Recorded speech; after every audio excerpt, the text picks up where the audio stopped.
सरकते का आतंक भाग 3। उस बड़ी आकृति को देखकर सबके मन में एक आस की किरण खिली तो थी, लेकिन उसे पकड़ पाना शेर के मुंह में हाथ डालने जैसा था। वे सब उसी नजर गड़ाए थे कि अचानक उन्हें पत्तों की खड़खड़ाहट की आवाज उसी प्रकार सुनाई दी जैसे कि कोई पत्ता अपना दम तोड़ रहा हो। उनमें से पूरन नाम का एक आदमी भागकर उस आकृति की ओर बढ़ ही रहा था कि अचानक से वह आकृति छोटी होने लगी और देखते देखते गायब हो गई।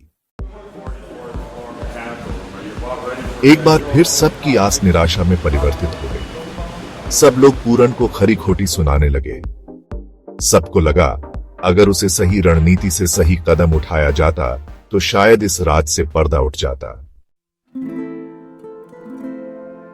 वे सब ये बातें कर ही रहे थे कि पीछे से चिल्लाने की आवाज आई। सभी डर गए क्योंकि उनमें से एक जवान लड़का गायब था। सबने उसे ढूंढने की बहुत कोशिश की, मगर हाथ लगी तो सिर्फ मायूसी।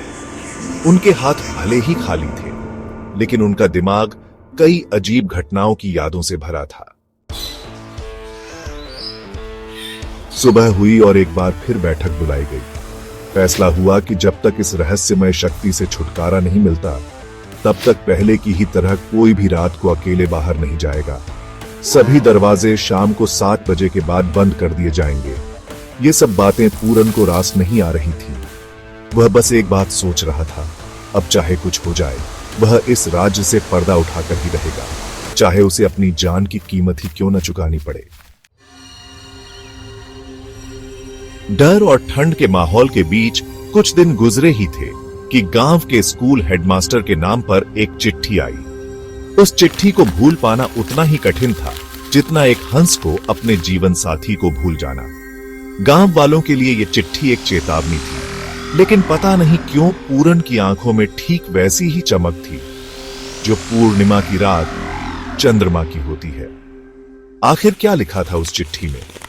क्या यह चिट्ठी डोंकेली के लिए एक वरदान होगी या श्राप? पता चलेगा भाग 4 में। चैनल को सब्सक्राइब करें भाग 4 के लिए। तब तक बाय बाय।